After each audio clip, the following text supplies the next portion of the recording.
Cats are going to come through. All right. Hello, everybody. Hello. Good afternoon. Welcome to The Reason We Learn.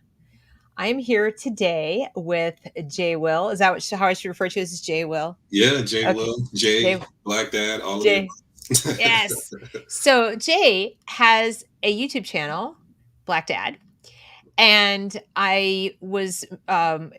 he came onto my radar basically because somebody I know on Facebook said, you need to talk to this guy. You need to interview this guy, check out his channel, etc. So I did. I checked out his channel, which you should all do, by the way.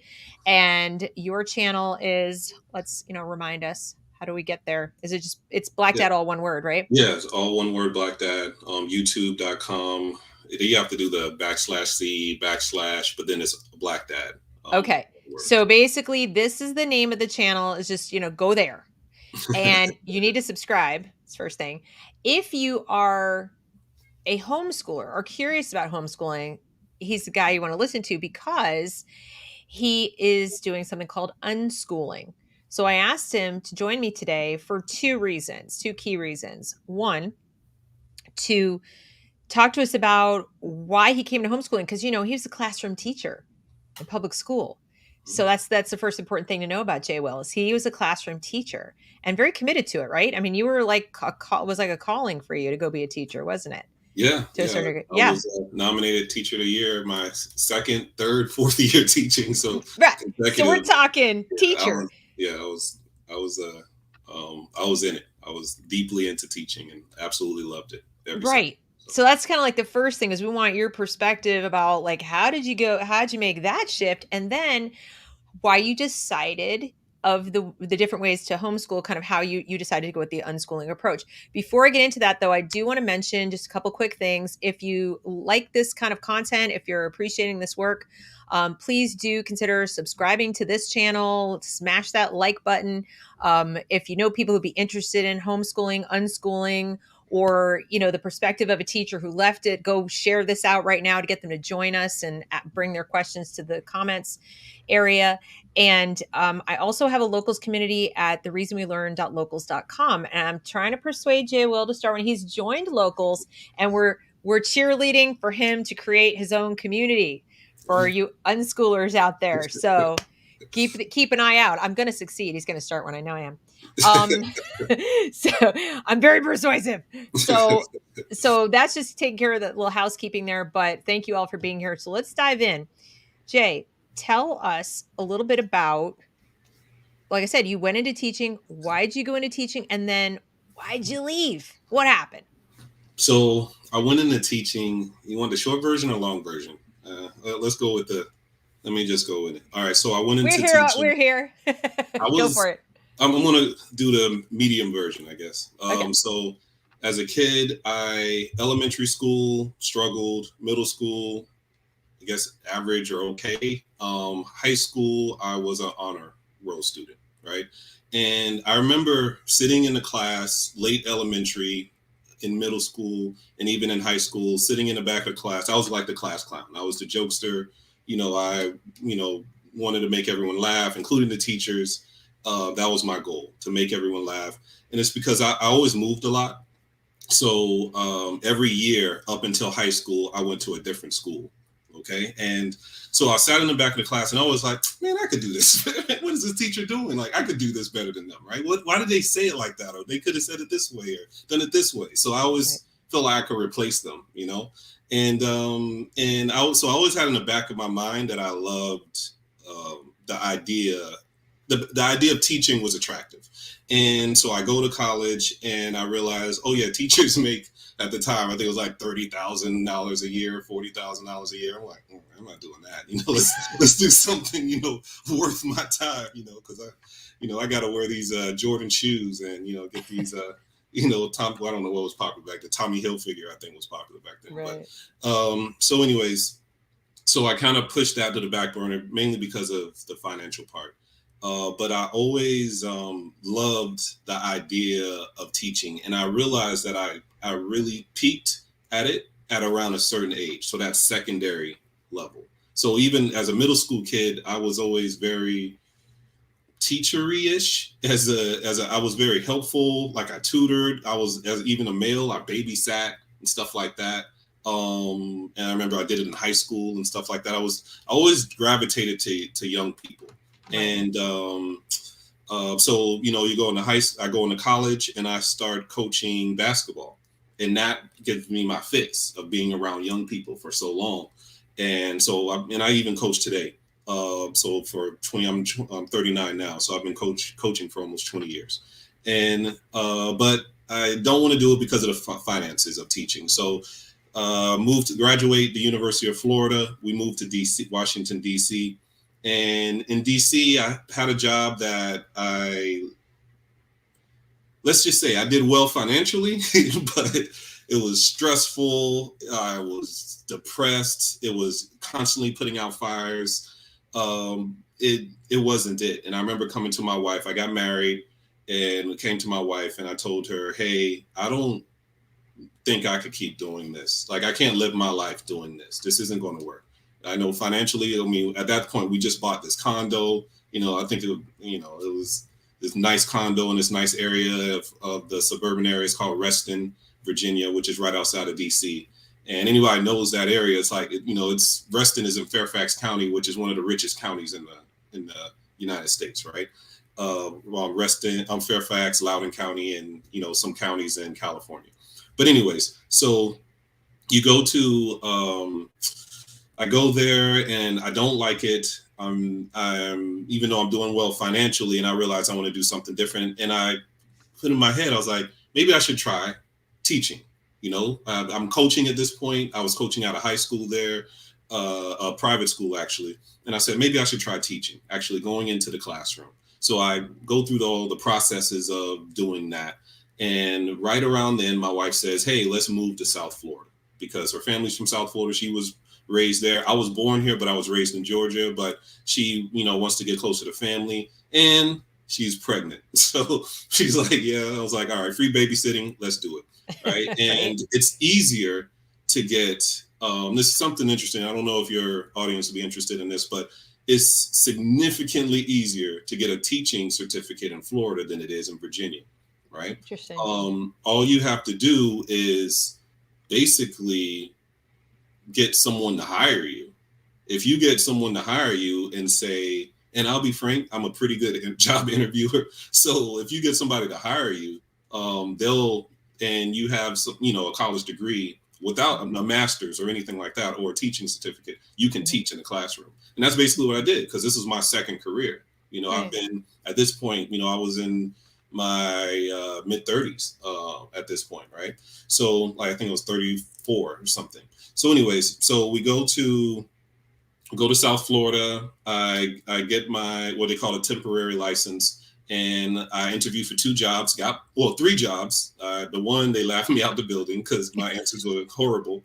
But the second 2, I figured it out. And I got, okay. Yeah, I got hired. I'm kind of curious what those answers were. It was like, I was arrogant, man. And I was a coach. And the team where I coached was top 10 in the nation in basketball. So we were great. And I was just an assistant, but I mean, we were amazing. Like, so we had guys go to the top universities all over the place. So I came in, all arrogant, relatively young, and, just saying foolishness. So, and it didn't work. So I humbled myself and started doing some studying. And it's funny, even now I'm thinking, even the interview process, right? So there's this thing called Marzano. I don't know if y'all familiar with it, but Marzano, he has this idea of how teachers should teach. And it's this scale, right? So it's basically, you should be attentive, and it's basically it focuses on classroom management and what are the things you should be doing with classroom management. And I literally went to, there's a person that's like my in-laws cousin's wife, like it's distant, but I went to her. She's a principal down in the South Florida, and she said, Google Marzano, look up the stuff they say about it, and say that in your interview, and you will get hired. And that's what happened. And I did that in my both interviews, and I got hired I was selected for both positions. And even in that, I gamed the system, right? And that, I'm going to be talking a lot about gaming the system in this whole thing, but I gamed the system even to get my teaching job, because Wow. I loved history, because I ended up being a history teacher in UF. I was a political science major and things like that. But I wasn't, I mean, I hadn't studied history, and like I was, I was, like I said, I was 33, 34. You know, I hadn't studied history since when I was 23 or 22. You know what I mean? So, and I'm responsible for teaching young minds about stuff.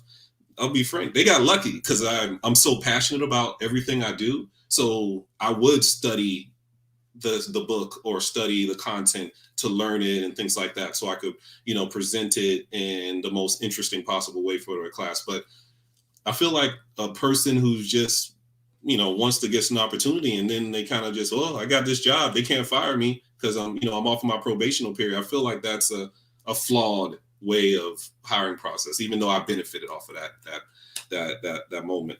So I start teaching, and that I loved it. It was awesome, man. I joke with my kids. I said it was my dream job. Like, seriously, it's what I feel like it was what I was always supposed to do. I always was supposed to spend a significant time in the classroom, and I did it for 6 years, and it was amazing. I uh, the thing that so I guess so how did I that's how I got into the classroom. So then the shift. So the first year is fun.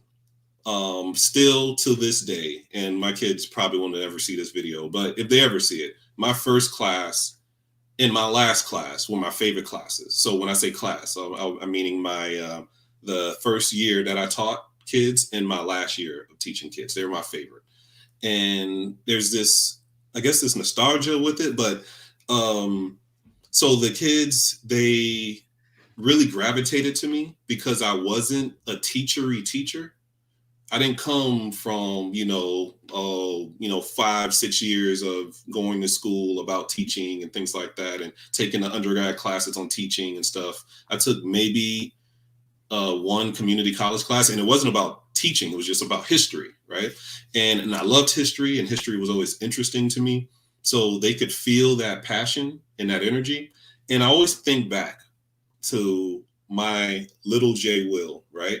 And I think of the moments that I did well in class, the moments that I excelled, in that understanding from being a horrible student in elementary, C, D, maybe low B student in elementary, to, so I guess not horrible, but not the best, to being a okay student, low B, C plus in middle school, to being an honor roll student. Like, I figured out a pattern. I figured out the game, just like I did in my interview. I just figured out the game. And the game was learn the person who makes the test. You learn the person who makes the test and understand them. You do well on the test. You do well on the test, you get good grades. You get good grades, you get honors, and blah blah blah, and everything that works in your favor. And your mom's happy. I get to play basketball, and which is what I love, play with my friends. I didn't have to do homework. Well, I do homework. I know Miss Smith. I know it. I know she likes B more than she likes C. You know what I mean? She said this over and Wow. over and over and over. It's Right? like you Yeah. just figure people out. And so and that's why I did well, but that didn't work well in college, because there's a huge distance between you and your professors. It's not like you're sitting there with, Miss Brown, Miss Smith, Miss Johnson, or whoever, right? You have this professor who's a doctor, and sometimes doesn't even go to class. He has TAs, talking to you, blah blah blah. So and then they're making this test that is like, wait, what? We never talked about this. What is this? Where did this come from? Because I'm a very visual and audible learner. And my love language is quality time too. So when a person takes the time to, interact with me and have conversations and dialogue and things like that, that's when we build that strong connection. So, and, I'm realizing these things, and I struggled in college. Like, so my college experience was like how I was in elementary, because Mm. it was a new game, right? And I didn't figure it out. And I realized that I just need to get out. I just need to graduate. Let's just graduate this, and let's go to the real world. I feel like my skill sets, my natural talents, will work better in the real world. So, so fast forward, I'm in the classroom, and I wanted it to be, I always said I wanted to be the teacher that I always wanted, right? I'm going to teach these kids the way that I always wanted to be taught. Like with that little Jae Williams in the back of the classroom, like, oh, I could do this. I'm going to do that now, right? And I'm going to, change the world. It's going to be amazing. And it kind of worked. Like the kids loved me. I was always one of the kids' favorite teachers. I was, and a lot of people think, oh, it's because I kind of catered to them and I was nice. My classes were always loud and I didn't have classroom management. That's not it. I actually had a lot of times I had the disciplinary kids that had those issues. A lot of times I had the kids who had learning exceptionalities and things like that. They call it ESC. Right. I had, a lot of times I had that and it worked. Right. And they still bond and they will come back even after my class. They were like, I'll teach them in 6th grade and 7th grade, they'll come back and they'll say, oh, Mr. Williams, blah, blah. You remember we used to, do this and that and blah, blah, blah in the class. But it never was academic. It was always about the foolishness that I did to kind of keep them engaged and interesting. Right. And to keep things interesting. And so my second year, things were different. So the first year, it's new. I got all this energy. And then my second year is like, I really want to make this great. Like, I just don't want to be a teacher. I just don't want to be any other teacher. I want to do something that benefits them. And I've always been a thinker for the future. So like my dream was to play in the NBA. And I never even played in college, right? And I always felt like if I had an individual to help me and tell me what I needed to do to get there, I feel like I would have gotten there, right? And because I was so passionate and so dedicated to what I wanted and so focused on what I wanted, like it was just going to happen. I would have ran through a wall to get there, right? And I feel that as a teacher, I wanted to be the guy who told them, hey, you want to get to the NBA? Do A, B, C, and D. Hey, you want to go to medical school? Do A, B, C, and D. Hey, you want to be an architect? Do A, B, C, and D, right? Like and you want to be a YouTuber or a podcaster or whatever, do this. And I wanted to be the person to say, hey, you can do this if you want to. These are the steps to take. And so I was in the classroom and, and I was that guy that kids came to. I was that guy that kids talked to. They would say, oh, Mr. Williams, you keep it real and blah, blah, blah. And, and I was like, you're honest and things like that. And I always tried to keep that type of energy, but I always, like I said, quality time is my love language. I wanted to spend that quality time with each and every student. So that's my second year is when I started doing what I call the crazy stuff, right? Thinking outside the box, doing things that I feel would help these young people get to where they want to be. Because I don't just want to say, oh, do A, B, C, and D, and then we never do it in class. Like, let's infuse A, B, C, and D in our class. So these are some skills that you develop to help you become whatever you want to be in the future, right? So what are those skills that translate to everything? And I had to figure that out. Communication, critical thinking, problem solving, being kind, being able to collaborate. Like all of these are skills. So I said, okay, I want to do things that infuse those things more than teach world history or U.S. history, right? So I'm going to be, the topic of world history and U.S. history is going to be there, but these skills are going to be infused in it, right? Mm-hmm. So first year or the second year, I tried to do this website. And so we call it We Are the Realm, because that's what I call my classroom, the realm, right? From Game of Thrones, because I'm a nerd like that, but whatever. Don't But so We Are the Realm was called the website. It's down now. It's not even up anymore. I stopped paying for it after a while. But and the whole idea was I wanted the students to create their own Wikipedia, right? So I wanted them to create stuff about what we're talking about, right? But made for kids by kids. That was like the gimmick of it, right? So this is made for kids by kids, and it was going to be all kind of things. It's documentaries, stories, all kind of stuff, right? Even notes of our class, all right, and just kind of having just a record of what we're doing in class, and we did it, and it was working. but it was something not there. It was like, man, I can't. There's something quite not there. So I pushed that to the side. Then the next year, I tried something different. And that year I was focusing in gaming because all the kids were all in this gaming stuff. So it was huge focus on all these games like Quizlet, Quizlet Live, like all these games, Cahoots, all these different games that we used to do, right? And even Right. games that I would make up, just make up a random game or whatever. Like most probably had an experience where they did like Jeopardy in history. Like I took that and I, multiplied that times 10. I tried to do, cooler stuff than just a typical Jeopardy thing, right? So I was doing that, and the kids would love it. Like, oh, we playing another game? It's like, yeah, we play like one, maybe 2, 3 games a day in every class, right? And they're like, yeah, we're playing games, blah blah. And they're learning and they're getting this stuff and blah blah blah. And they're able to do well on a test, and it's like, great, this is awesome, right? And then still that disconnect. And I remember a kid, so this is my third, fourth year. I remember a student comes to me. I had them in 6th grade. They come to me in 7th grade, which they always do. And we're talking, hey, Mr. Williams, hey, how you doing, blah, blah, blah. And I was like, what are you guys doing right now? And I said, we're learning about Hammurabi, which is one of the first law codes in Mesopotamia, right? Mm-hmm. And he was like, Hama who? I was like, wait, you don't remember Hammurabi? And I described the game and the whole thing, and you remember blah blah with the laws, and the wife cheated and they tied it up and throw in the thing. You don't remember? It's like, oh yeah, a little bit. And I was like, wait, what? So we spent a month talking about Hammurabi, a month, and I would, like I said, I wanted the kids to learn skills that help them for their future ambitions. Right. So I'm sorry, I feel like I'm talking a long time. But. No, that's okay. Keep going. Okay, so one of those things was discussion Right. and dialogue. And there's this method, they call it the Socratic method, Socratic seminars. And the Socratic method is this idea of you asking questions instead of answering them as the teacher or facilitator.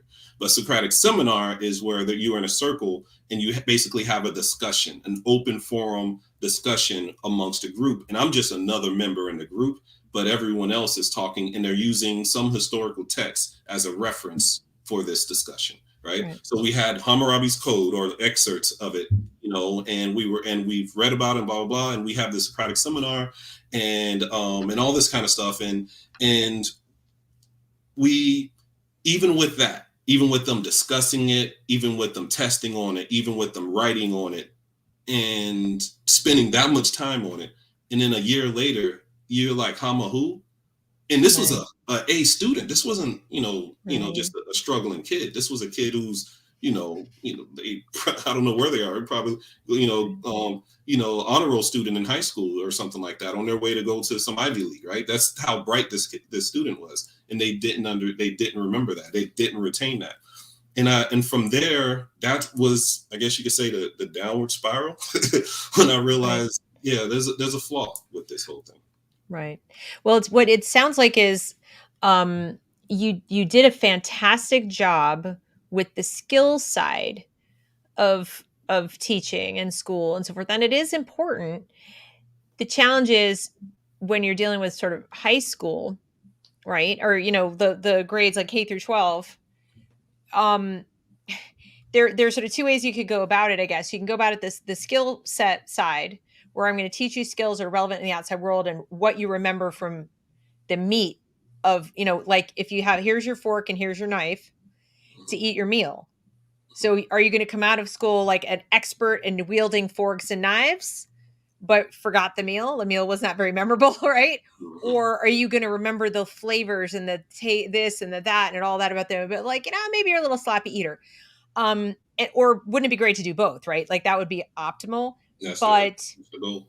Right. But, and of course it's challenging when you're dealing in a public setting where you get what you get. What comes in the classroom is you got to take all comers, and you've got to accept the fact that, not all the kids are going to be interested. Subject matter won't necessarily be relevant to their lives as subject matter. They all do need the skills. Like we could agree on that, right? As a starting point, they do all need the skills. So it's really tempting and easy to do. And to your credit, it sounds like you did a fantastic job of developing those skills, which are still important because they can then use those. They go into college or any other field they go into. They're like, I know how to do these things. The downside, of course, and I think a lot of teachers are finding this, is that we do really need kids to know some stuff. Like, we need them to understand Hammurabi's code enough that it's not that they memorize the code itself, or that they memorize how to spell Hammurabi, which even I probably couldn't do correctly. I'd have to look it up. But that we understand that, like, why is this important? Okay, because it's really the first written down law.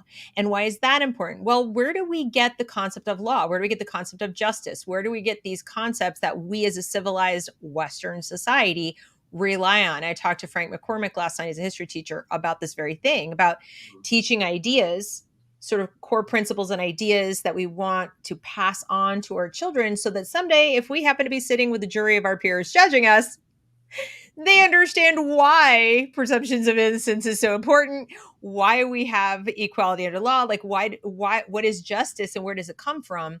You have conversations starting with the history and the evolution of that. So they may not be able to tell you exactly what Hammurabi wrote in that code, but they go, oh yeah, first written down law by a king or, leader to kind of organize his kingdom and set forth the thing. And then after that, we had this and that there. So, when they don't remember that, and then they don't necessarily have the building block for the next thing and the next thing, they might lose the perspective. But when you're dealing with a classroom of kids who may or may not even have had the skills to come in and have that conversation, right? You do have to focus on skills. You kind of don't have much of a choice, right? So I think it sounds like you did a phenomenal job of giving your kids a sense of what it is like to be engaged in learning, which is a huge plus. And they came out with some fantastic functional skills, where they can now go and do all the things you taught them to do. They just might not remember all the details of it. And I will tell you that there's one thing about that, and I guess I'm going to slightly disagree, but I might not be. Okay. But so the difficult part is, yes, I want to teach them the skills, right? And I love your analogy of the fork and the knife, and but you don't remember and enjoy the meal, right?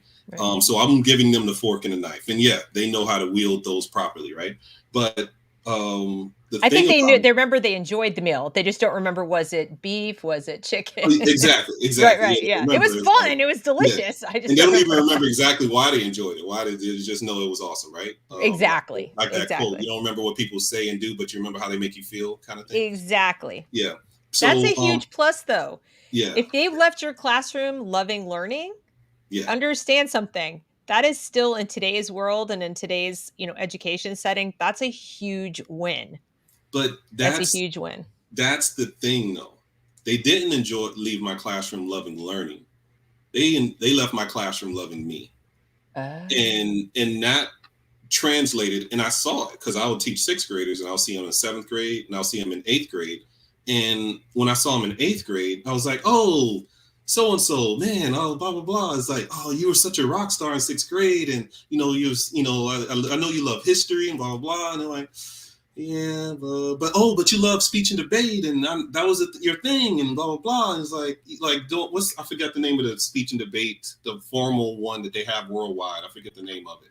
But Model UN, is it? No, not Model UN. That's a good one, but it's Moot Court. It's one name. I forget the name. It's not Moot Court, but whatever. I don't remember.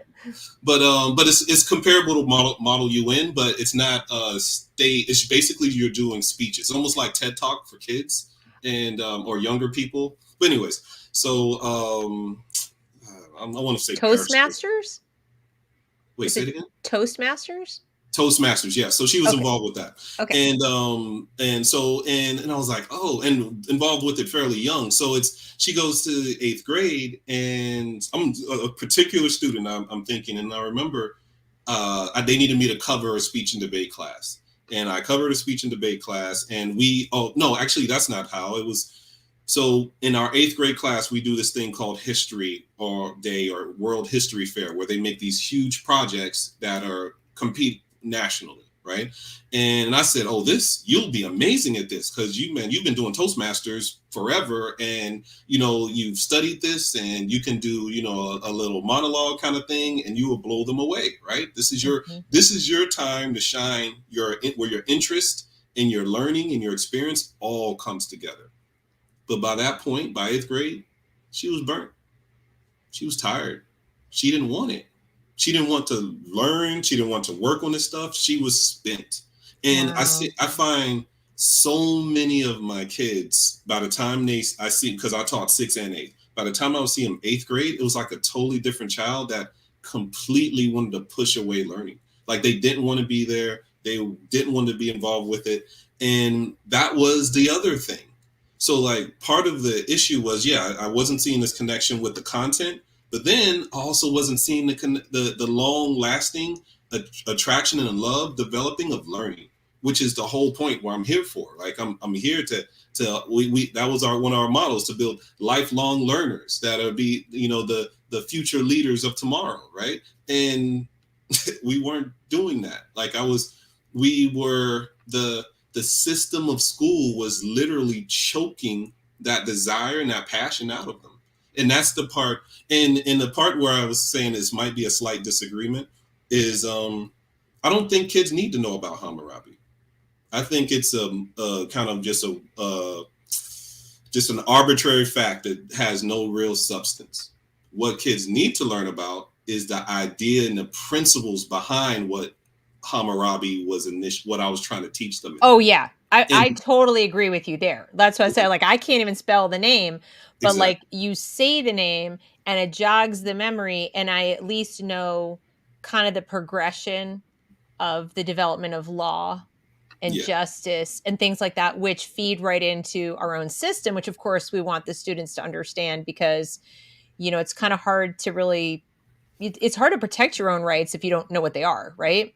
But So, the question I would like that. ask is the development of law and rights more important than understanding the purpose of it? Because I feel that we should focus on teaching the understanding of the purpose of these things. Why we develop laws, why we need to have these rights, why we have 12 jurors and you have to prove but beyond a shadow of doubt. Like why is that insignificant? Why is that important? Because because I did watch that interview you had yesterday, and I guess I should have chimed, but it wasn't live. I watched it later on. So, but to me, the why you do these things is the person that I want making the decision if I'm going to prison or not when I'm on trial. I want the person who has the understanding of why these things are there more than the history of it and the focus of oh, this derived from the Romans who derived from the like that's insignificant. Understand why it's important to go beyond a reasonable doubt. Why do we have a juror of their peers on this trial? Because there's a reason for that. Because there's this idea of justice. There's this idea of fairness. But I And think if we teach them where these things came from. So, mhm, for example, like in order, it's sort of like we don't necessarily understand the value of any day unless we ever experienced a rainy day, right? There's this thing called perspective. So, if we teach history in a vacuum and say, well, let's just teach you the ideas that we think are important, the problem is if anybody else comes along on another day and says, that idea is not really that important, and they give you some competing idea, you don't have anything to fall back on. Like, yeah, but there was this time in the world of humans where they didn't have these ideas and things were really bad. Like before, so in other words, the teaching of the why to me goes kind of hand in hand with the when in terms of perspective. Like there was this time before, and this is what how people interacted with each other.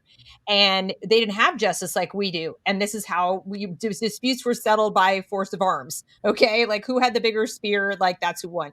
Then along comes this, and if that was around this time on a timeline. The other reason I like the timeline is not so they memorize the day, but so that they can understand that human history has like ups and downs and ups and downs. Again, the whole perspective that things are not static, that like what you have right now, that you think, well, it's really great. We have justice because it's important. Super.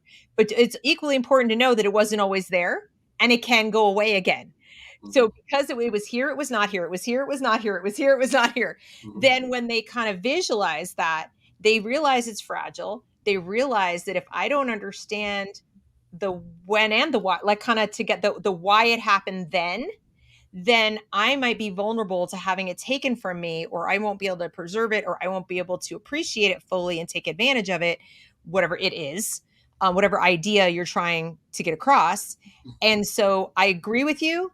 And I just would add that layer to it of like, it's not that we want kids to memorize the dates. In fact, I don't think the dates are really important. You only need to know it once, which is to make the timeline, but to visualize the concept that these things are not static, that what is right now with an idea that we love, someone might come along tomorrow and give you an argument telling you why that idea is bad, and you need to be able to explain to them why they're wrong. And without any perspective, you kind of can't. Yeah. It's easy to be won over to the notion that either, like, take for example, right now, you've got people in this country who literally believe that it's more tyrannical to live here than in Afghanistan, because they don't know the first thing about Afghanistan. It's just like someone tells them that, they don't know. But if they had learned, geography, a little bit of history of like that part of the region, not a lot, not to memorize names or dates, but just enough to know what life might be like relative to here, or even here, like what else was going on in the world when the United States Declaration of Independence was signed. Like, just pick a continent. Like, what was life like here? What was life like here? What was life like here? Suddenly, the stuff that we don't like that was going on here, I'm not saying it's good. It's just in perspective. It's in a time and a place perspective that we are not bringing our present day sensibilities onto it and judging it too harshly or not harshly enough, so that kids can go, yeah, oh, wow, we've come a long way. We still got ways to go, but we came a long way because this was really bad before that or something. So I guess that's the only thing that I see that's missing in the skill model, the skill only model, is Mm-hmm. that the kids don't feel a sense of connection to the ideas, like a personal connection. Um, Even when we tell them the why, we're still telling them. Yeah.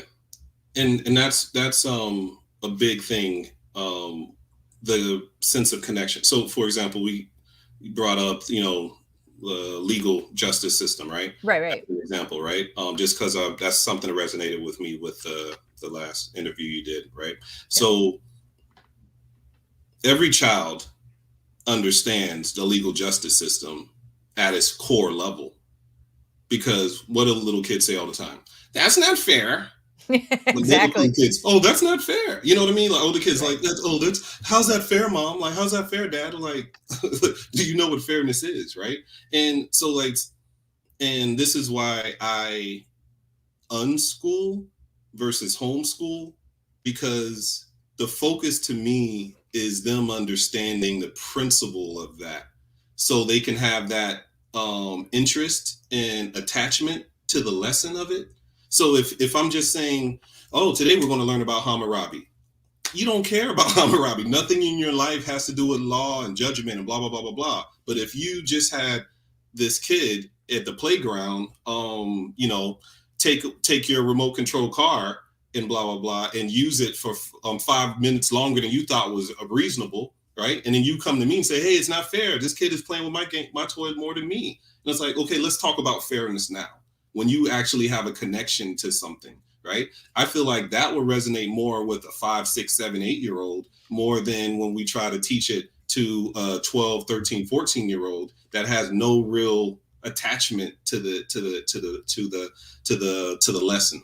And that's what unschooling does. Unschooling is this idea of we're living life.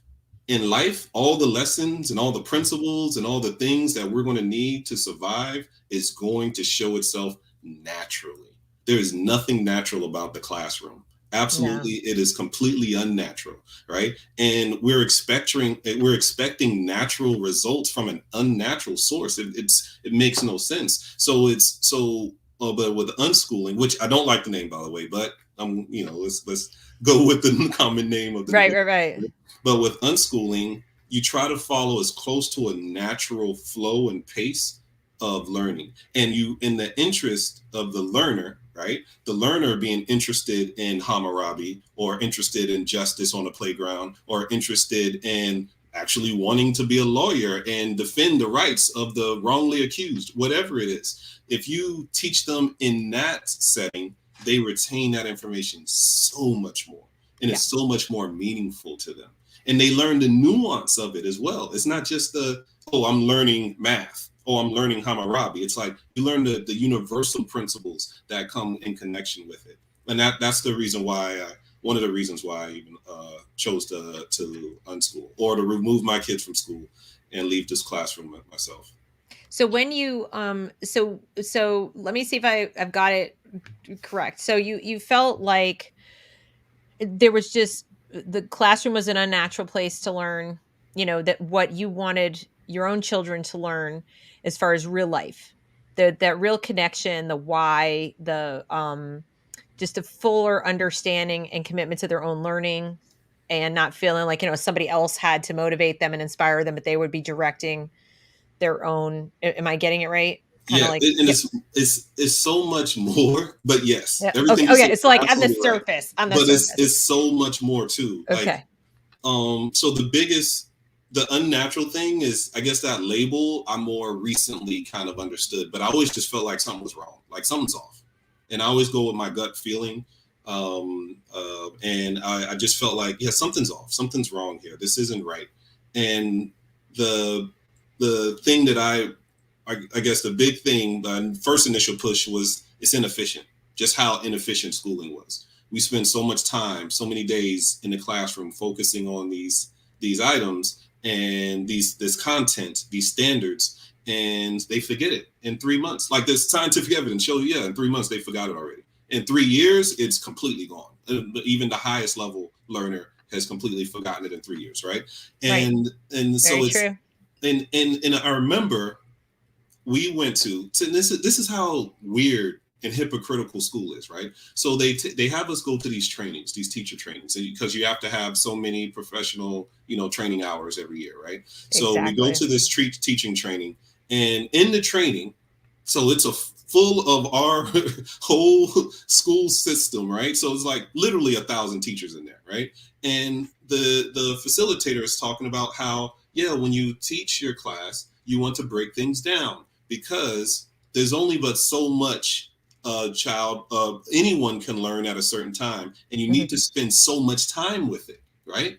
So so they said you don't want to move too quickly because you need to spend they need to touch it in multiple different ways, and you spending that much time with it, that allows you to be able to actually have an attachment to what they're learning, right? Right. And then they said so me, I'm the jerk class clown from back in the day. I raised my hand. I was like how much time?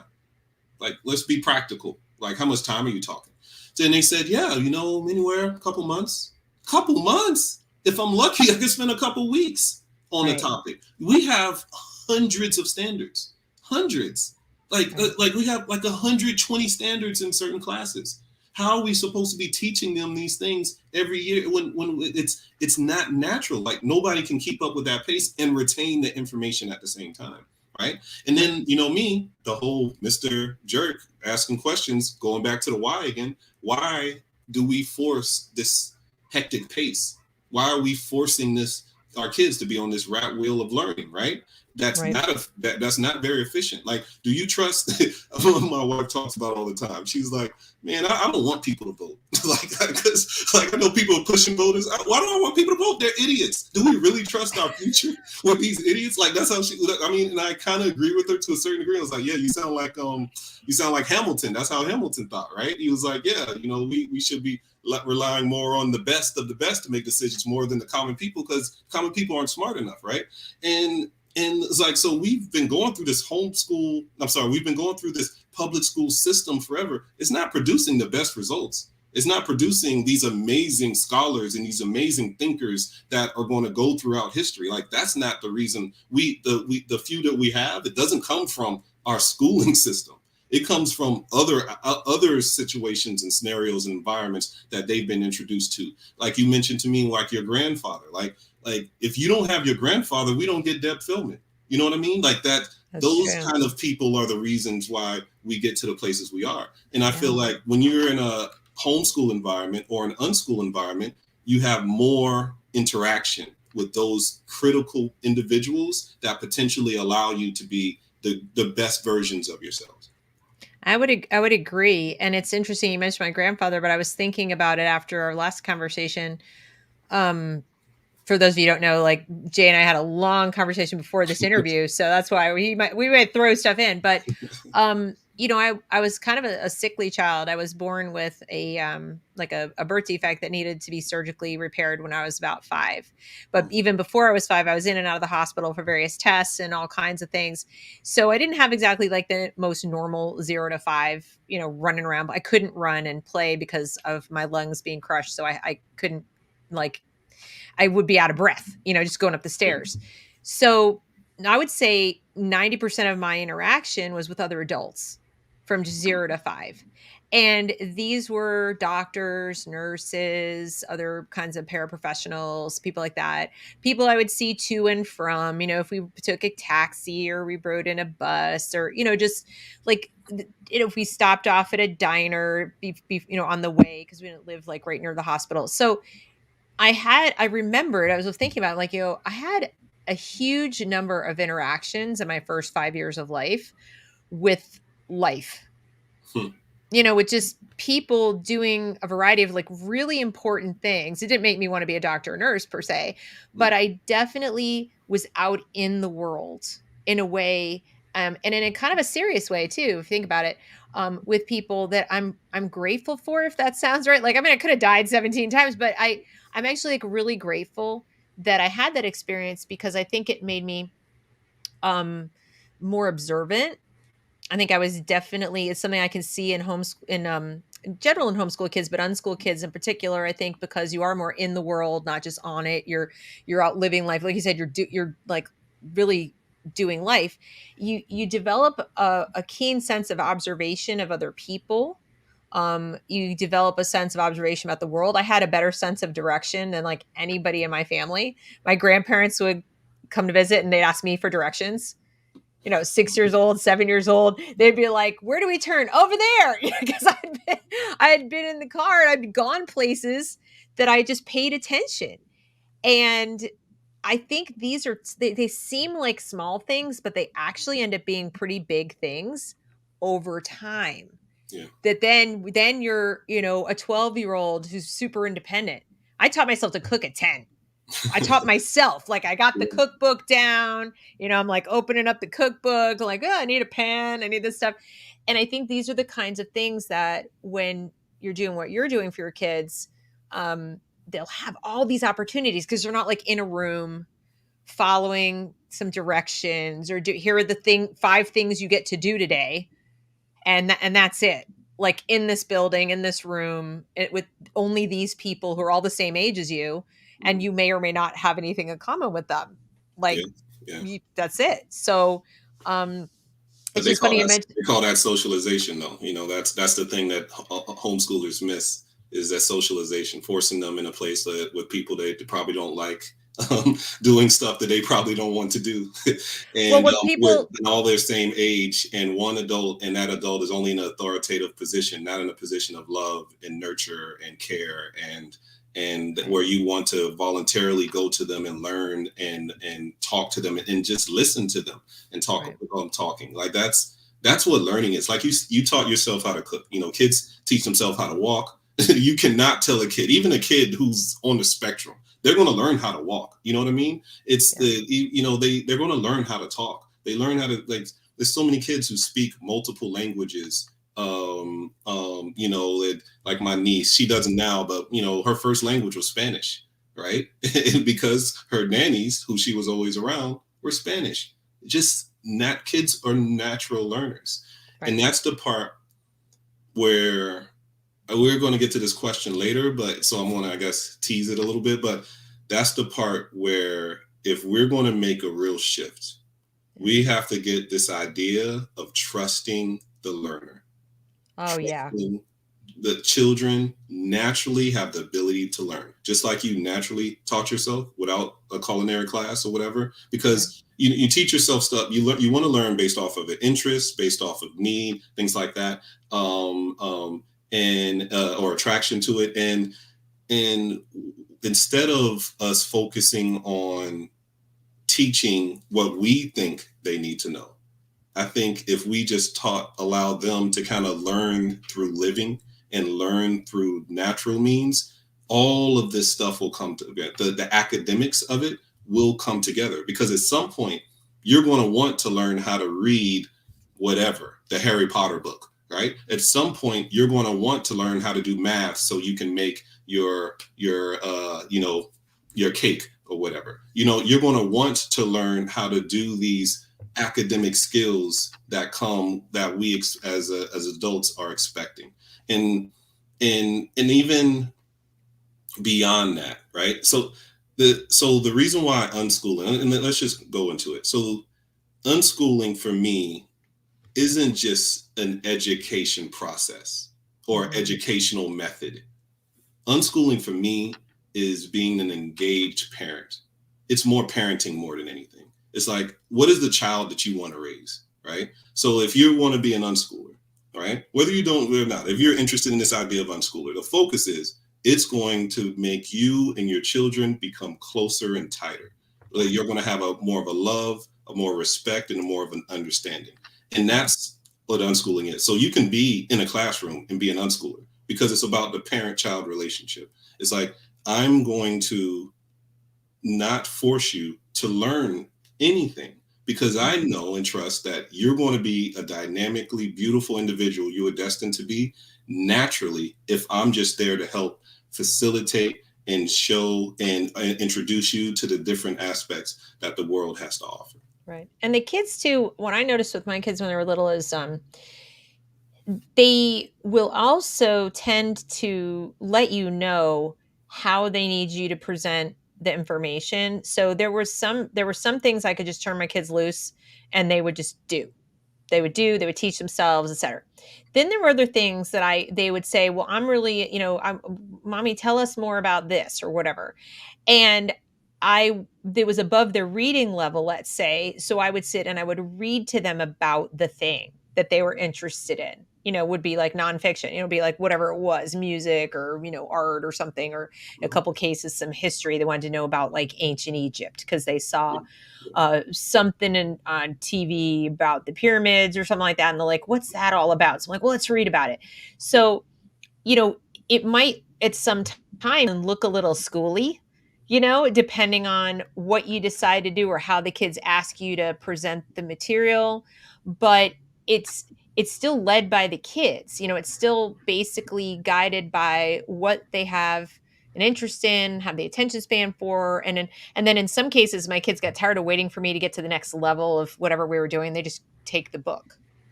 And like that's how I knew, for example, that one of my kids was reading, my middle daughter, because we've been reading about animals in the rainforest, I think. And it was a little above her reading level. So I was doing some of the reading, and then I came down one day and she was sick of waiting for me.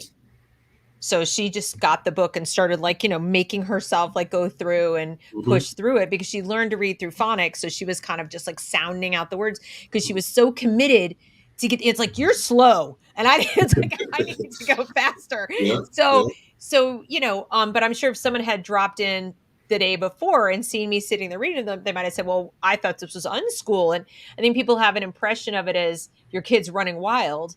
And that's not necessarily what it is. It's just, right? It's like, it's unschool in the sense that you, the adult, are not telling them what they have to learn, and you're not directing all the hours of the day and all, and even how the lesson's going to be quote taught. It's more like, oh, you guys want to learn about that? Well, let's see, I have a book about it. We could watch a movie about it. We could go to the museum, and the kids might go like ABC, I want to do that, then that, or just only this one or whatever. Yeah, yeah. And so it's not like school where it's like, this is the package of the stuff. Correct. It's not school. It's not a curriculum. It's and there's multiple beauties in it. So first beauty is the choice, right? When you have choice, you have ownership. Like Right. You care about it. You want it. It's yours now, right? Yep. So that autonomy is important, right? The other part of it is the retention, right? So when you're interested, you retain that information even more, right? The next part is the trust. So the parent is trusting the child, and the child is trusting not only the parent, but they're also trusting themselves. That is a huge part of a lot of the flaws that we have, and I think in our modern day society, people don't trust themselves. People don't trust the others, right? They don't trust their community. We don't have they say it takes a village anymore. We don't even have villages anymore, right? Like, how many people in the chat know their next door neighbors? Like it's like it's kind of it's like we have this weird separate thing about us, right? So it's for me, it's all of those things that you mentioned, right? So it's the child directed learning. So the child is leading the way in the learning process, right? And that builds this autonomy, that builds this confidence, that builds this trust, that builds this connection with the content, right? And all this stuff. But with that, right? Yeah. There's times, and I did a video recently where I actually jokingly I gave unschooling a B. So I said, You gave it a B? I gave it a B, right? Which is funny because unschooling is this whole idea of without grades. I'm giving it a grade as a former teacher. It's like I don't think people caught that, but whatever. But there's this thing, right? Because and I'll tell the quick story that I mentioned in the video. Obviously, I love it if you go watch the video. It's go watch the video. Everybody, go watch the video. Yeah. My review on the unschooling, right? And Yeah. 90 days in, because I've only done this for 90 days, so I'm just getting into it. That's like so new. I mean, it's so new. I know it's super new, right? It's super new. I don't know that it's fair to grade it yet. Yeah, I know, and that's another part of the irony and the whole thing, right? Because there's people who's been doing it for 20 years, and I'm doing it 90 days. And I had to dare to give it a B, but that's me being a jerk. So, anyways, one of the things or the issues that I've recently come up with, because when I went out to find stuff about unschooling, I feel like I never got tangible stuff. It's always the touchy feely things, like even like what I've been saying so far. It's like, oh yeah, it builds the child's trust and their confidence, and well, okay, what's some tangible stuff, bro? Like, I need to, like, is my kid going to survive in this world? Like, what's the real things, right? So, this recently, my child, my son, he's 3. He's young, super young, right? But we live in South Florida, and we have a pool, right? And we actually have a pool. Both our neighbors on both sides have a pool. So, like, I joke in the video, it's like, so we're surrounded by death traps, like it's like so many ways for my kid to die. Alligators, exactly. Like ocean, pool. Exactly. It's like, man, we just surrounded by the potential of death for my little man, right? So we was like, we got to teach him how to swim. Like, that's because the leading cause in death in South Florida for children is drowning. Okay. Sure. And so we got to teach him how to swim. And the doctor said, yeah, we got to teach him how to swim. So and this has been a year thing that we've been known we need to teach him how to swim, right? From when he was 2. He's 3 now. So he doesn't want to swim though.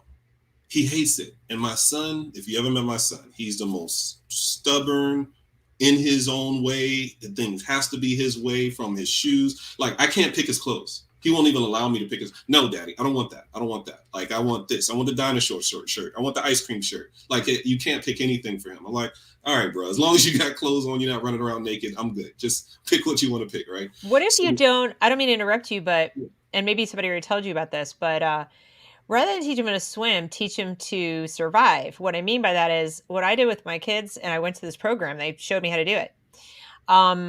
You put them on the edge of the pool, and at first you just do Humpty Dumpty, and like you put them in the water and you catch them. You kind of like pull them off and kind of drop them and then quickly catch them, right? Mm-hmm. And then eventually and when you catch them, you turn them around and put their hands on the rim, on the outside of the pool, and then you help them to climb a 1, 2, 3 up, right? And he's 3, so he's probably more capable than most of doing this. I did this with 6-month-olds, but kind of do this and you turn around, because the tragedy of most drownings is when kids fall in, they're inches from being saved. Yeah. All they got to do is turn around and grab. And the problem is most of them go like this forward into the water and they get out into trouble. So like if they go in and they learn almost instinctively, like turn around, grab, mm-hmm. they're saved. So they don't swim per se, but you have a peace of mind that like, okay, kid's a lot less likely to drown because if he falls in, he knows help is right there. I just got to get to the edge and hold on. And they even can learn to hang. So if Okay. they're Yeah, too tired, I they should can have talked. hang. I should have talked to you 3 weeks ago. So what happened? Okay, so 'Cause little I man, needed to little film in stubborn man. survival swim school, man. I didn't know, but so we went the full gamut. We tried to teach him. It didn't work because he's so hard headed and he needs things his way, and he only wants to focus on it his way. And so we get a swim teacher and we forced it. He didn't want to swim. This wasn't self-directed learning at all. We forced it, and the swim teacher was great. She was patient. We did it 4 consecutive days. The first day, crying, like kicking the lady, like it was, it was horrible. And then the second day, he was crying the whole time, but he was actually doing what she was asking him to do, right? Mhm. But literally crying the whole time. And then the third day, it's like there was this thing that happened where he just kind of started loving it, like almost instantly. And then after, so the swim lessons for 30 minutes. After that, he wants to stay in the pool for 3 hours, right? And then the following day, the fourth day, same things, loving it, having fun, all this, and wants to stay in the pool for 3 hours again, right? So now he can swim our pool side to side. Like we push him in the pool, he falls in, he can swim to the other side, not just turn around. He can swim to the other side of the pool, the That's narrow awesome. length of the pool, right? And it's so I made this video. When I made it, it's funny because like this whole process for me is just growth for me, right? Yeah. Yeah. And when I made it, I was saying, is this a flaw in unschooling? Because it wasn't self-directed, and I forced him to do something that he didn't want to do, and got a lot of comments and support from it, and things like that. And actually, if anything, I would say if the listeners they watch the video, but look at the comments, because I mean, there's unschool coaches and unschoolers been for years, new unschoolers like me, and they commented under it and stuff. And one thing that really resonated with one of the comments is she said, you're using this word force. You didn't really force them. Like unschooling isn't this, oh, the kid just pulls my hand and takes me where they want to go. This Right. wild kid going crazy. Unschooling is a dance. You're dancing. You lead, they lead. Sometimes they don't know where to lead to. So you kind Right. of lead them to that, right? And you led them into it. And when in that midst of doing something he didn't want to do, there is negotiation. There is a dialogue and a conversation. He's a 3-year-old, so it's not all verbal. With Miss Natalie was the name of the swim teacher. It was her calm. It was her patience. It's okay. You're going to be safe. I know you don't like it right here, but we're going to be safe. We're going to be okay. That's unschooling. Like Mhm. we couldn't do that, unfortunately, because I guess we as parents were too amped up in this idea that, oh, he has to learn how to swim, and every time he freaked out, we didn't stay in for 30 minutes and allow him to get comfortable for 2 straight days, right? Yeah. We needed another individual with that experience to kind of help them through that process. So even in that, like we still unschooled, even though it was something they initially didn't want to do and it wasn't directed and led by them. Right. Yeah, I mean, you're still the adult, you're still the parent, and you still and it's also perfectly okay to want to make sure there are certain things like swimming or a host of other, like I said, learning to read is not automatic for every kid. They like, most kids, the vast majority of kids will be reading by the time they're 10 at least, but helping them, giving them some phonics instruction is just giving them that tool. It's like you're not making them jump into the deep end without any instruction at all. You're kind of like giving them a little bit of a boost, a little bit of a thing that gives them a confidence. And usually you can tell too by looking at your kid, if you're reading with them, reading with them, to them, etc., how much they're going to be able to just run with it on their own, and how much they're sitting there with their finger going like, this. And that's when you could say, what sound does A make, and so forth. So you're not you're not schooling them when you do that. You're like you said, it's a dance. You're responding to what the kid is putting out there. Correct. You're giving them, the goal is reading. How they get there is going to be that dance between the two of you to figure out what's going to work well, so they feel supported, they feel safe, they feel it's okay to make a mistake, they feel like it's okay if they don't get it at all for a while. Like, whereas in a classroom, it's like, we're moving on. Yeah. And if you're the kid who gets left behind, you're like, wait, and you feel really left out. You're not going to feel left out in an unschooling setting Yeah. because there is no out to Yeah. be left in. Yeah. You're always in. Yeah. And I love that. I love that metaphor of the dance. I think that's great. I hope everybody listening, heard that if you're picturing it's like the kids just leading mom and dad around by the nose, or like Mhm. roaming around the house doing whatever they want. Now let me ask you this though. Some parents ask me about unschooling. They say, well, aren't there certain preconditions in my home to facilitate this process so that my kids will be inclined to the experiential learning versus, let's say, like, I just want to sit and play with my Game Boy or whatever is popular today. I want to sit and play on my phone, or play, not that they would have a phone, but play with technology or watch TV or stare at the ceiling, or what are there ways that you've set up your life in your home so that there's any expectation of how you're going to spend your day or how you're not going to spend your day? Yeah. Good question. So, um, and I understand the question because it's something that I'm kind of living with now. Mhm. But to answer the question the best, we kind of have to understand where that question comes from, right? And Right. from my perspective, right? And if I'm wrong, let me know. But from Sure. my perspective, that question comes from a place of, will my kid waste time and then grow up to be a bum that's staying with me in their 40s, down in the basement, on OnlyFans all day, right? Spending my money on whatever lady in her feet, It's right? like Like it's the homeschooling equivalent of, what about socialization? exactly, right? So like in homeschool, it's like, what about structure? Right. Yeah. So yeah, so to answer that question, so that's where that comes from, right? My theory is those individuals that we hear about that are in the basement those aren't unschooled kids. No, Those kids went through public school, and probably. that's what turned out, right? And because something happened in that process of schooling, and what school does is it chokes and it stifles you. It takes away your confidence and your creativity, and even the comparison of you to your other peers. Like I said, I've coached for 20 years almost. Like I took a few years off, so I've coached for 17 years, right? And so I'm deep. You ask my wife. So for example, my daughter, she's 6, right? She wants to play Connect Four. Like she will never beat me in Connect Four. Like I'm that competitive, right? I'm going to crush you in Connect Four every time. So I'm competitive. I get it, right? But this competition that we have, even within the classroom amongst kids, it's not healthy. Right. It makes someone think, oh, I like to draw, right?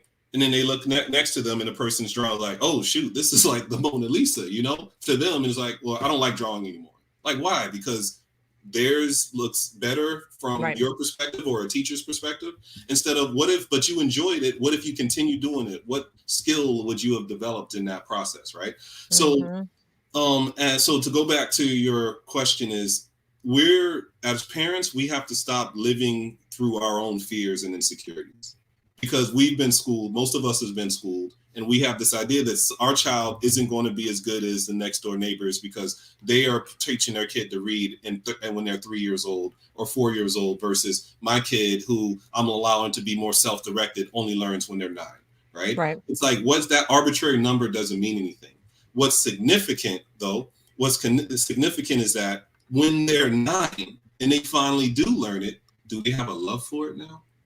Do they have this interest for learning that's going to carry them through middle school and high school and their early adult years that Right. allow them to do all these magnificent things? Because a lot of times, I've seen these kids in my class. They've learned how to read from their 4 years old, but now I have them in middle school and they don't want to read. They don't want to Right. read anything, and they read on a high school level, but it's like, but I hate reading though. It's like, but isn't that, did we just miss the point of what the benefit of reading was? Because we forced it in this way and we kind of stifled their natural curiosities of it, right? So with the self-directed, right? It's what I do and the way I've done it And, from reading books and listening to podcasts and articles and things like that. And even, since I've done it, I've been in contact with unschoolers as well. And I'm a question asker. I'm always asking questions, and I'm always challenging stuff. Like I'm constantly wanting to challenge things, even if I believe in it. Right. Right. I guess you can call me Mother Teresa in that way. Right. Like, I'm willing to challenge something, even something as high as God. And in the midst of it, just to make sure there's a foundation of my faith, a foundation of my understanding of what this is, right? So with me, what I do is I allow them to kind of live naturally. There's a natural flow to our life. And I'll be frank, I focus it around me. In the morning, I want to go work out. So, I work out in the morning. You coming with me? Yeah. No. Okay. You come with me? All right. We're going to come with me. You don't want to come with me? Okay. That's fine. All right. I get a smoothie. You want a smoothie? Yep. And get a smoothie, blah, blah, blah. You want a smoothie? No, I don't want a smoothie. Okay, that's fine. And I let them know. And sometimes my daughter will come to me later. It's like, oh, I'm hungry. And my son, he says, I'm hungry. I'm hungry. That's how he says it, right? With a little speech impediment, right? But I'm hungry. He's But 3.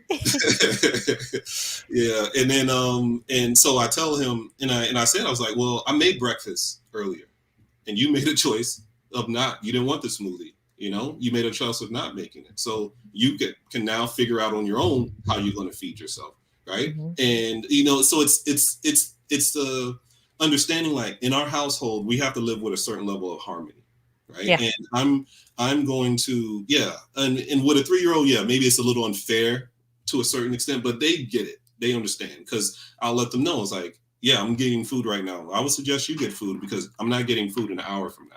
Right now is the time where I'm preparing food. Okay, Yeah. so you have the choice of choosing, but you also have the choice of figuring out you're going to do this on your own. So, like, for example, I heard this one unschooler talk about it. She was unschooled her entire life, and her mom was vegan, right? But the kids are like, oh, we want to go to McDonald's. And she's like, okay, you can have McDonald's. You have the right to choose that, but I'm not paying for it. You find your own way to pay for your McDonald's because I'm vegan, right? And there's this idea of, okay, there's this harmony. It's not just a parent not being a parent. It's a parent saying, yes, these are the things that are going to happen. This is the structure that we kind of have in our household, and you have freedom within that structure, right? You have the privilege of choosing within that structure, but you understand that I'm not just going to be ring the bell. Oh, here's Father BlackDad here to serve you, child. Like, no, it's not like that. It's going to be it's going to fit within this ecosystem that we develop here. So. I like that. That's good that you're starting that young, because I have teenagers now. And I'm telling you, my daughter called me to her room a couple hours ago, and she says, "Hey," and I'm like, "What's up?" She says, "Do you have some time for me today?" And I'm like, "Of course. I promised you that, we would spend some time together every single day." And she says, "To go to Starbucks." I said, "Oh, you don't want to spend time with me. You want Starbucks." And she said, "Yeah." And I said, Uber. basically, I was like, "Well, you can get Starbucks if you're paying for it, and can get there. It's walkable. Seriously, it's exactly 1 mile away." So I'm like, "You can walk there and you can dip into your piggy bank and you can get Starbucks. I'm not taking you and I'm not buying it." Exactly. And, so it's like, we had that conversation, but I think if she had been homeschooled from a younger age, because her older sisters were, and then after the divorce, they had to go into school, and she never got the homeschooling until recently. And so it's kind of like, "What do you mean? I have to do it myself." And I'm like, "Nah, it's just how it works, kiddo." So I'm having to make up. You got a 3-year-old. By the time he's 13, it's going to be like, "Dad, I'm off. I'm going down to get a smoothie. I got my allowance here." Well, actually, it'll probably be 10. Get some coffee and cigarettes at the corner. Like, buddy, Right. it's 7. Yeah, exactly. So, no, I like that. I think that's great. So what I'm hearing you saying is there is a structure. It's just follows the family. And it's one of the things I've tried to explain to people on my channel a lot, is one of the best things, I think. I mean, there's so many good reasons to homeschool, but one of the best things about it is that it's your whole family works together, right? To do this really important thing. And everybody, the kids, your wife, the grandparents, everybody, is just living, like you said, but in harmony, and whatever works for your family with the waking up, the going to sleep. There isn't, people have asked me, what's a typical day of homeschool? I'm like, I don't know. So, I mean, I made a video about that saying, these are the questions you have to ask first. Like, what time do we get up in the morning? What time do we need to go to sleep at night based on who's working where, right? The adults. Mm-hmm. Because when you're not trying to raise children, you're trying to raise adults, right? You're trying to have them launched out into the world as functioning, mature, independent humans, right? Mm-hmm. So the lesson they're going to learn just kind of through the rhythms of your home is that those rhythms revolve around the adults, not because like I am the boss, but because that's the hierarchy of needs. Like you know, the people who kind of earn the living to keep the lights on and things like that, which is going to be them someday, right? Exactly. So that kind of comes first. So this way they begin to get the sense of why their whole education is important, what they are working towards. They're working towards where it gets to be them doing those things. And then of course their decisions, like with anything else, the older you get, the more responsibility you have, the more it can be your choice. By the time they're teenagers and they're driving, then I guess you're going to bed when you go to bed. But don't come to me tomorrow when you oversleep and are late to your job, or you're late to your exam, or you're late to whatever it was that you were going to do, because you've made that decision. Now you've made that decision, because as they get older, they got to make their own. Yeah. But it's You such got a to live with that decision now. right, and it's such a great thing to kind of demonstrate. You're modeling for them how mature, rational people behave. They get up, they go work out, they have their breakfast, or they go to work, or whatever's going on. They see it with their eyes, and they feel it with their rhythms of like up and sleep and wake and eat and nap and all that. They start to understand that this is kind of how the actual real world works. Most people who are in public school don't realize that their entire family's life is defined and dictated by the school calendar, by the Mm-hmm. school day, Mm-hmm. to the point where they tell you when you're eating dinner. Yeah. It may not be so obvious. It's not like the school is going, y'all are eating dinner at 8 p.m. Yeah. But based on the bus schedule or this or that, like that's Yeah. when it happens, because everything's around the schools, drop off, pick up, and all that. Yeah. So when you're homeschooling, that's your life. Yeah. You make it fit to your life and your needs. And like going back to school, school just has this one cookie cutter way of doing it. And that has to Yep. fit for thousands, millions of kids, right? And that's just a huge flaw. Like you have multiple kids, right? I have two. My 3. kids are so different. I'm Oh. assuming your three are so different, right? Oh my god. So, so It's like crazy. It's like having and they even look different. So, like, they don't even look alike. So, like, people will see them, they'll be like, "They're all yours?" And I'm like, "No, I stole them. I just borrowed them from other people." But yeah, I know they're so different, they even look alike. and They but look different, rather. but with school, we try to teach them the exact same way. Like, how does that make any sense when we're dealing with such diverse and dynamic individuals? Like, even within the same DNA pool, as your Right. children. Like, it's just it's ridiculous that we try to force them into this weird system, right? Yeah. And to make them fit. And what it does is when you are forcing a square peg into a round hole, you have to shade the corners. And that's the issue with school for me. It That's a shades great these that's it a great shades these metaphor. yeah, it shades these corners that when we grow up and we're adults, that lead to dangerous things. Yeah. And that's some of the problems and the issues that I feel like we have in our society today. There's some of the problems and issues that I've had in my life. Like, it's like I'm talking off of my experience, not just some metaphorical thought of unschool. Well, you said yourself, you learned the thing you learned to do is game the system. Yeah. And I mean, we just had this at my house today. My kids are doing an online academy for homeschool, and I was very bullish on it. And it was great last year. Everything was going great. And then my youngest just had a straight A's, like since she entered it, which she did not have in public middle school. And she's doing really well. And I wanted to talk to her last night about her homework, what's going on, whatever. And she said, this class is a lot of busy work, and I started reading the book, but I don't really see the relevance of it, and I don't really understand it. I don't like it. I don't want to continue reading it. And she said, but you know what? I got 100 on the assignment anyway. And Mm, so I immediately I yeah, realized, I was like, this is not what I want for you. yeah, So even though her older sister, my middle daughter, was like, what? I love the books and I think this is great and I'm getting a lot out of it, right? So it was perfect for her. yeah, But then I'm talking about youngest, and she's like, I just, she, at least she was honest about it. She was mhm, telling me, I'm gaming the system, mom. I'm getting good grades, but I'm getting good grades because I figured out the game, like what you were saying. yeah, So I called them today, and this is another beauty of homeschooling. I called them today and I said, all right, I don't think this is working for her with this class. And they're like, okay, well, you can drop that one. It's not really required. Like, I can opt in, I can opt out. I mhm, don't, it's not like too bad, so sad. This is what it is. You have to deal with it. yeah, I get to decide.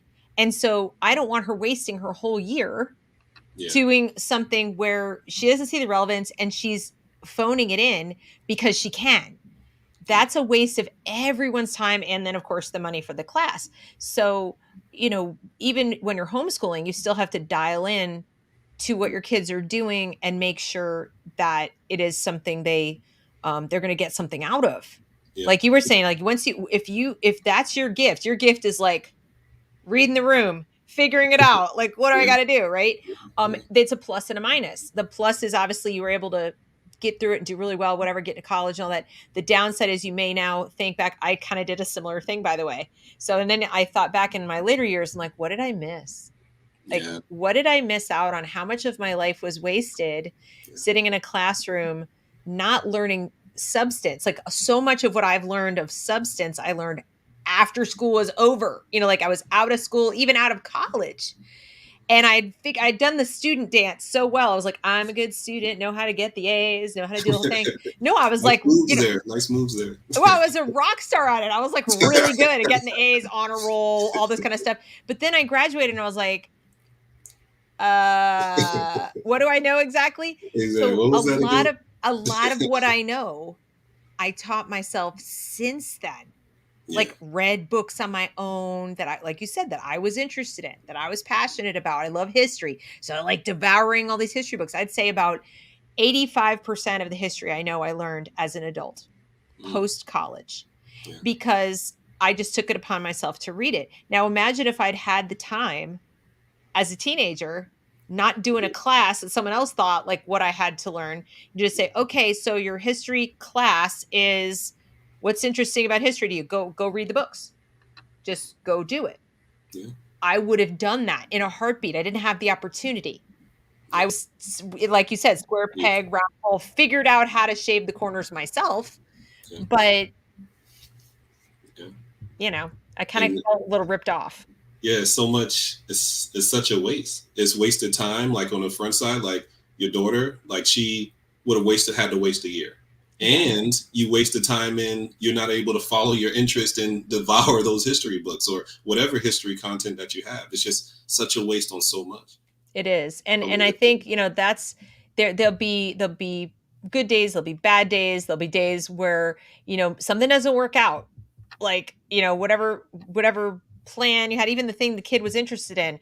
I've seen kids go plowing headlong into, I am so into this. And they get halfway into it, they're like, this is not what I thought it was, yeah. like, at all. And they need to, pull back. And then we have decisions to make as parents. Like, do we encourage them to see it through to some kind of conclusion, just to like, deal with a certain amount of discomfort, like, or do we say, okay, pivot, go to something else? And these are decisions you have to make sometimes on a daily basis, right? Yeah. And you have to evaluate, like, well, is the reason they want to quit doing this like really valid and important, and I need to weigh this in, or are they bumping into something a little hard for them, Hmm. and I need to kind of nudge them to persevere through the hard point, because I know when they come out the other side, they're going to be like, I did it. I mean, you've Yeah. coached basketball, so there are times where the skills are like plateauing, Yeah. and they have to push through, and they come out the other side, and it's like, a major change. The same can be true sometimes with our kids when they're learning stuff. I saw that with my kids and their learning in the beginning. They'd reached this point where like, I'm doing math and math is awesome. They were teaching themselves pretty much. They were like, I am doing fantastic. And then they got to fractions. I hate math. I'm never doing math again. And they're like across the room. And obviously I couldn't let them just do that, right? I couldn't say like, it's okay. You don't ever have to do fractions. I had to be like, let's find a way to do fractions that helps you understand fractions. Yeah. You know, not you. So great. You were able to teach yourself addition, subtraction, multiplication, and even some division. Maybe you're going to need a little help with this one. It's okay to ask for help. So, you know, who knows where it'll be for your kids? Like, but you hit that point, even when you're sort of unschooling, where you kind of have that decision to make as a parent, like, I think I need to step in here, you know, like you said, the dance. Exactly. Dance. And in the beauty with unschooling, it's a spectrum, right? So you have, on one side, you have radical. And when I say radical, I mean, kids can go to bed 2 a.m, you know, I mean, young kids, like I'm talking about 5, 6 years old, you know, they eat whatever they want and all this kind of stuff. And then you have, what they, I guess on the other side, I guess kind of more of an almost unschooler, or like basically it's kind of school at home, but I think they call it like eclectic or something. yeah, exactly. Yeah. But you allow kids to pick the curriculum. So there's autonomy in selecting, but you're still doing school with a curriculum, right? I guess you could say I'm kind of somewhere in the middle. If my kid never wants to do any curriculum, they will never do any curriculum, because I feel like the skills that are learned and the academic skills that are learned, I feel like it will happen naturally based on their interests and needs and desires. And so but the beauty of it is that you can make it fit toward however you think, however your views are and stuff. And what's comfortable for you as a parent too. So, you know, this is one area where like you're very comfortable with this, and that's awesome. But I meet people every day who are like, their particular personality, anxiety levels, whatever it is, I'd worry about them giving up more if they had to follow down this path than if they went, let's say, the eclectic route, where they're like, I need a little curriculum. I need like some curriculum. I'd rather people started off where it's comfortable for the adults, you know, within reason. Obviously, you know, I've always tell people, don't recreate school at home. That's a hard no from me. But when you know, if you feel like you need that, if you're a little insecure about teaching math, or you're a little insecure about, you know, teaching reading or whatever, you know, science, go for it. Get something. But just remember, you don't have to, you know, you don't have to like rigidly follow, you know, the lesson plan, and like day one has to be day one, or day, you know, whatever. There's no rush. There's no, you know, like, have that, but give yourself the freedom to do it at the child's pace is a good kind of balance. Because I want people to succeed, you know, and I think there's a confidence that you probably have, being that you were a teacher. No, that my confidence went out the window once my kids are under 10 years old, because I've only taught 10-year-old all the way up to 17. Right. So that's my experience, and even coached. I've never even coached young kids. So yeah, my confidence, I think that's a common, and one of my videos I made was, you know, describing unschooling to people. And I did like a little skit where I was explaining it to a former parent of one of my past students. And, you know, they always think, oh, you know, curriculum, and you know this, and you're familiar. Oh yeah, I tell people that's crazy. No, like, no, I don't know. I don't know the curriculum. Like, what's the curriculum of a 3-year-old? I have no idea. You know what I mean? It's like, so it's there's not a real, for me, it's what pushes me through it is actually what allowed me to be a good teacher, which the whole learning the room and understanding the individual and spending that love language being quality time, and spending that quality time to understand them. Like, I'll give your example with the math. So I wouldn't necessarily say, for me, And every parent is different. I'm, not judging parents or any parental approach, right? Even though you judged me with my kid's swimming lesson, told me I should have took them to your school. But no, I'm joking. I'm joking. I'm joking. I'm joking. But I just wish I'd talked to you because I would have been like, here's an yeah, we would have option saved for you. $700 because Natalie isn't cheap. But anyway, so but approach that if that scenario comes to me, right, and how I would approach that was I would talk to them and say, okay, why are you so upset with this? What is making you? What about this is making you so angry? And let's get an understanding of what that is, because the why that's the case is very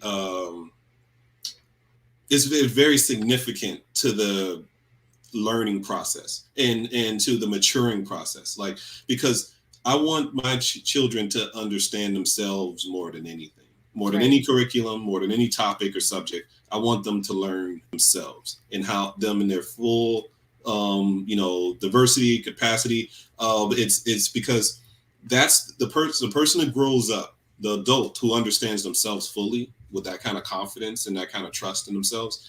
Those are the individuals that move mountains, that make positive change in the world.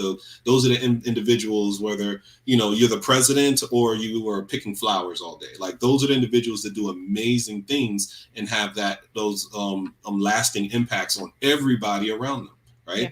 And that's what that's where my focus is. So the curriculum or the academia of it is so small, like it's very, very little, because I trust they're going to get that.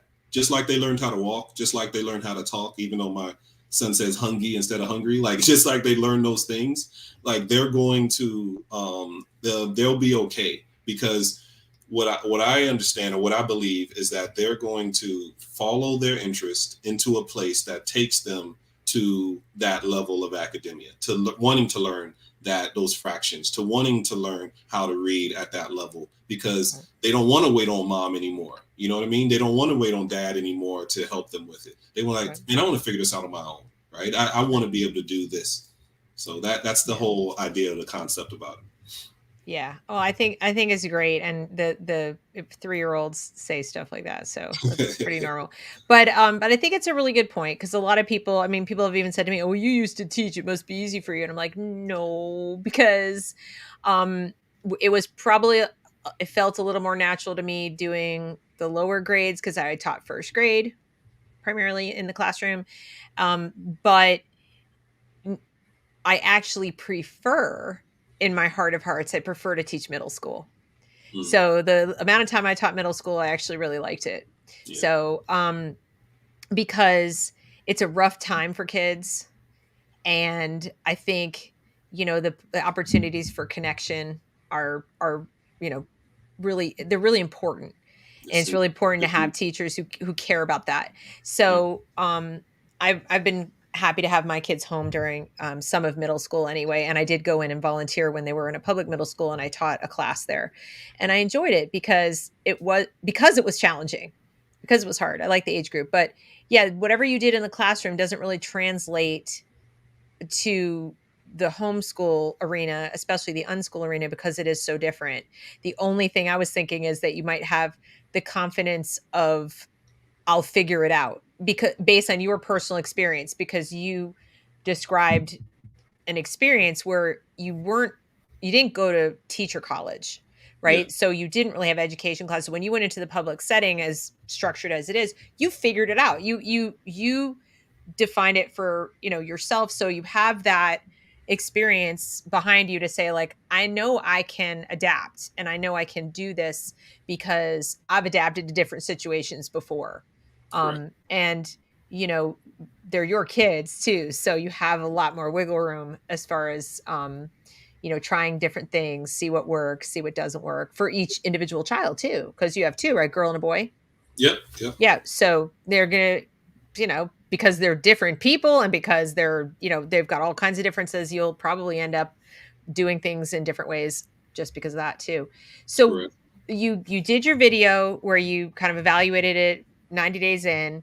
What is the one, tell us your absolute favorite thing about it, and tell us the takeaway lesson learned that you want to tell somebody else, like a lesson learned. This is what I did that, I want to pass this on to you as a either don't do this or definitely do this, something like that. Um. Wow. Okay. First takeaway is wow. Okay. Lesson learned. All right. If I had to do it again, if I go back a year, right, or 90 days, and I said, all right, Jae BlackDad, this is what you should do as you're going into unschooling, right? This might sound weird, and I'm just coming up with this now, but there's this book, The Seven Habits Yeah. of, the Seven Habits. Yep. I would read that book, but think of that being successful as being a parent. So being a dad or a mom or whatever. And just every principle from that, from the work with the end in mind to the win-win to the I can't remember all the seven habits, but what all those seven habits, I would focus on those because literally all of that communication, that interdependence, like all of that is basically what an unschooling parent is.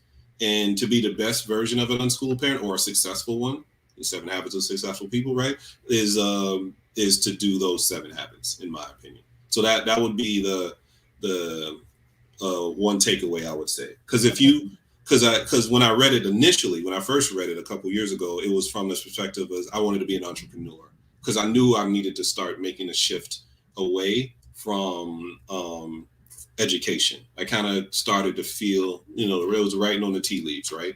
Right before COVID happened that year. So what was that, 2019, 2020 year, right?